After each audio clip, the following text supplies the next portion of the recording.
নমস্কাৰ সকলোকে পুনৰ স্বাগতম জনাইছোঁ আমাৰ অন্য এটা ইনফৰ্মেটিভ ভিডিঅ'লৈ। আজিৰ ভিডিঅ'টোত আপোনালোকৰ বাবে লৈ আহিছোঁ CM AAA 3.0 এপ্লাই অনলাইন আপোনালোকে কেনেদৰে কৰিব লাগিব আৰু কোনসকলে এপ্লাই কৰিব পাৰিব সেইখিনি সকলোখিনি ডিটেইলছ আমি এই ভিডিঅ'টোত আলোচনা কৰিম। চিফ মিনিষ্টাৰ্ছ আত্মনিৰ্ভৰ অসম অভিযান 3.0 বা মুখ্যমন্ত্ৰীৰ আত্মনিৰ্ভৰ অসম অভিযান 3.0 বাবে আপোনালোকে কেনেধৰণে এপ্লাই কৰিব পাৰিব, যিহেতু এই আঁচনিখনৰ যোগেদি আপোনালোকে 2 লাখৰ পৰা 5 লাখ পৰ্যন্ত এটা আৰ্থিক সাহায্য লাভ কৰিব পাৰিব।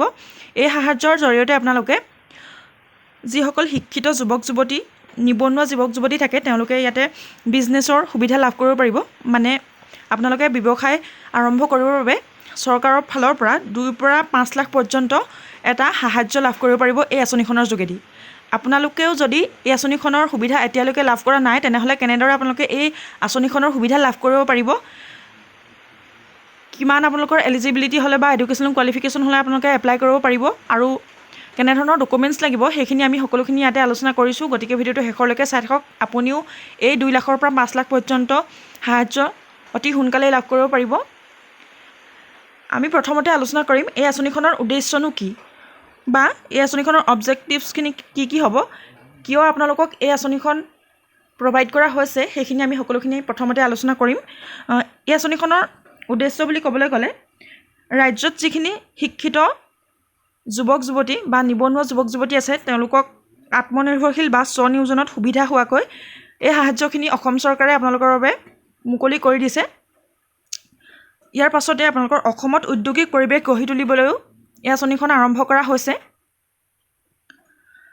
আৰু গাঁও আৰু চহৰ সকলোতে চাকৰিৰ সৃষ্টি কৰিবলৈ এই আঁচনিখনৰ মূল উদ্দেশ্য এই আঁচনিখন আৰম্ভ কৰা হৈছে। ইয়াৰ পাছতে আপোনালোকৰ নতুন ব্যৱসায় আৰম্ভ কৰিবলৈ আৰ্থিক সাহায্য প্ৰদান কৰিব এই আঁচনিখনে, কোৱাই হৈছে আপোনালোকক। এইটো এটা এই আঁচনিখনৰ উদ্দেশ্য। ইয়াৰ পাছতে ৰাজ্যৰ গ্ৰাম্য অৰ্থনীতি যাতে শক্তিশালী হয় তাৰ ওপৰত গুৰুত্ব দিও এই আঁচনিখন আৰম্ভ কৰা হৈছে।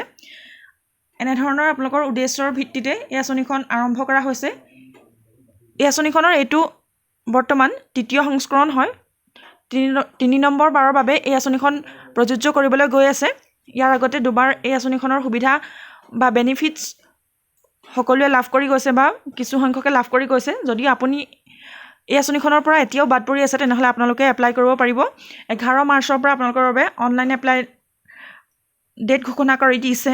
গতিকে আপোনালোকে 11 মাৰ্চৰ পৰা এই আঁচনিখনৰ এপ্লাই কৰিব পাৰিব আৰু এই আঁচনিখনৰ বাবে আপোনালোকে কি কি সুবিধা বা বেনিফিটছ লাভ কৰিব পাৰিব সেইখিনি আমি আলোচনা কৰিছোঁ। এই আঁচনিখনৰ জৰিয়তে আপোনালোকে ব্যৱসায় আৰম্ভ কৰিবলৈ 2 লাখৰ পৰা 5 লাখকৈ আৰ্থিক সাহায্য লাভ কৰিব পাৰিব আৰু চৰকাৰৰ পৰা আপোনালোকে 50% অনুদান হিচাপে লাভ কৰিব পাৰিব আৰু 50% সুতমুক্ত ঋণ হিচাপে লাভ কৰিব পাৰিব। মানে আপোনালোকে যদি 2 লাখ টকা লাভ কৰে এই আঁচনিখনৰ জৰিয়তে আপোনালোকে 1 লাখ টকা অনুদান হিচাপে লাভ কৰিব পাৰিব আৰু 1 লাখ টকা আপোনালোকে চৰকাৰক কোনো সুত নিদিয়াকৈ ঋণ পৰিশোধ কৰিব লাগিব। ইয়াৰ পাছতে আপোনালোকে এমাহৰ বাবে ইয়াতে এটা ট্ৰেইনিং ল'ব লাগিব। আপোনালোকক এটা ট্ৰেইনিং দিয়া হ'ব এমাহৰ বাবে আৰু এই ট্ৰেইনিঙৰ সময়খিনিত আপোনালোকে 10,000 টকাৰ এটা ষ্টাইপেণ্ডো লাভ কৰিব পাৰিব। আপোনালোকৰ বাবে বহুতখিনি সুবিধা ইয়াতে প্ৰদান কৰা হৈছে। খুবেই এটা ভাল আপোনালোকৰ বাবে সুবিধা বা আপোনালোকৰ বাবে ভাল এখন আঁচনি মুকলি কৰি দিছে। যদিও আপোনালোকে এই আঁচনিখনৰ সুবিধা লাভ কৰিব বিচাৰে আপোনালোকে সকলোৱে এপ্লাই কৰিব পাৰিব।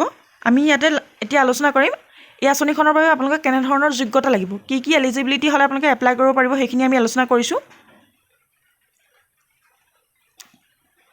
আপোনালোকে the applicant must B A permanent resident of Assam. আপোনালোকে অসমৰ এজন স্থায়ী বাসিন্দা হ'ব লাগিব বা পাৰ্মানেণ্ট ৰেচিডেণ্ট হ'ব লাগিব, তেতিয়া আপোনালোক ইয়াতে এলিজিবল হ'ব, যোগ্যতা লাভ কৰিব পাৰিব। আৰু আপোনালোকৰ ইয়াতে এজ লিমিটটো দিয়া হৈছে 28 to 45 ইয়াৰ্ছ। আপোনালোকে 28 বছৰৰ পৰা যিসকল 45 ইয়াৰ্ছ বা 45 বছৰ বয়সৰ লোক থাকে, নিবনুৱা শিক্ষিত যুৱক যুৱতী থাকে, তেওঁলোকে ইয়াতে এপ্লাই কৰিব পাৰিব। আৰু মিনিমাম এডুকেশ্যন আপোনালোকৰ দিয়া হৈছে।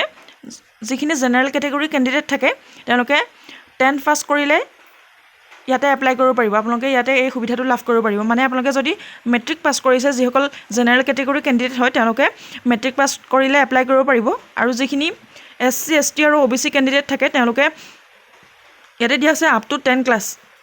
আপোনালোকে মানে ইয়াতে যদি 10 ক্লাছলৈকে পঢ়িছে তেতিয়াহ'লে আপোনালোকে ইয়াতে যোগ্যতা লাভ কৰিব আপোনালোকে ইয়াতে এপ্লাই কৰিব পাৰিব যদি আপোনালোকে 10 পাছ কৰা নাই 10লৈকে পঢ়িছে তেতিয়াও আপোনালোকে ইয়াতে এপ্লাই কৰিব পাৰিব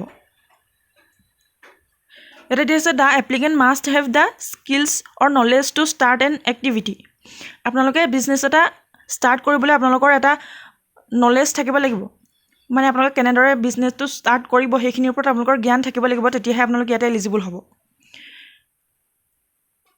আৰু দিয়া আছে must have a bank account অপেন্ড before 1 April 2024 আপোনালোকৰ 2024 চনৰ 1 এপ্ৰিলৰ আগতে খোলা এটা বেংক একাউণ্ট থাকিব লাগিব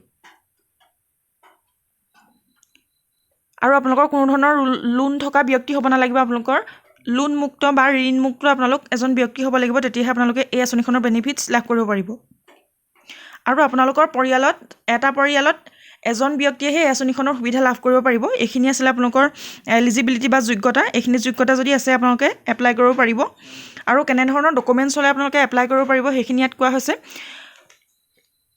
আপোনালোকৰ এটা আধাৰ কাৰ্ড লাগিব ইয়াতে আধাৰ কাৰ্ড বা ভোটাৰ আইডি হ'লে আপোনালোকে ইয়াতে এপ্লাই কৰিব পাৰিব আৰু এড্ৰেছ প্ৰুফ এডুকেশ্যনেল চাৰ্টিফিকেটছ আপোনালোকে যদি 10 পাছ কৰিছে তেনেহ'লে আপোনালোকৰ 10 পাছৰ যিখন চাৰ্টিফিকেট সেইখন লাগিব আৰু যিসকলে 10 পাছ নাই কৰা 8 পাছ কৰা চাৰ্টিফিকেট যদি আছে বা 10 ক্লাছৰ আপোনালোকৰ যিখন স্কুলৰ চাৰ্টিফিকেট আছে সেইখন হ'লেও আপোনালোকে ইয়াত আপলোড কৰিব লাগিব আৰু employment exchange registration card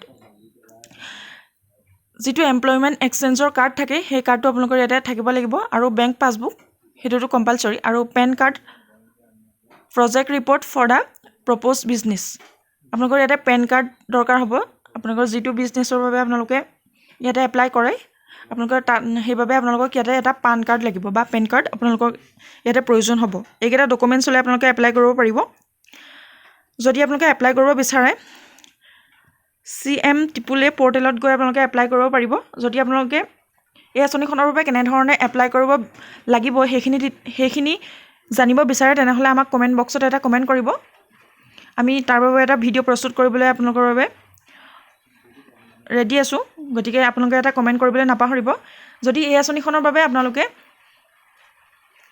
eligible হয় আৰু ইণ্টাৰেষ্টেড হয় সকলোৱে এপ্লাই কৰিব 11 মাৰ্চৰ পৰা এপ্লাই ষ্টাৰ্ট হৈ গৈছে আৰু যদি ভিডিঅ'টো হেল্পফুল হয় বুলি ভাবিছে তেনেহ'লে ভিডিঅ'টো এটা শ্বেয়াৰ কৰিবলৈ নাপাহৰিব চেনেলটোলৈ প্ৰথমবাৰৰ বাবে অহাসকলে চেনেলটো ছাবস্ক্ৰাইব কৰি ৰাখিব এনেধৰণৰ ইনফৰ্মেটিভ ভিডিঅ'সমূহ আগলৈও লাভ কৰিবলৈ ভিডিঅ'টো শেষলৈকে চাই থকাৰ বাবে বহুত বহুত ধন্যবাদ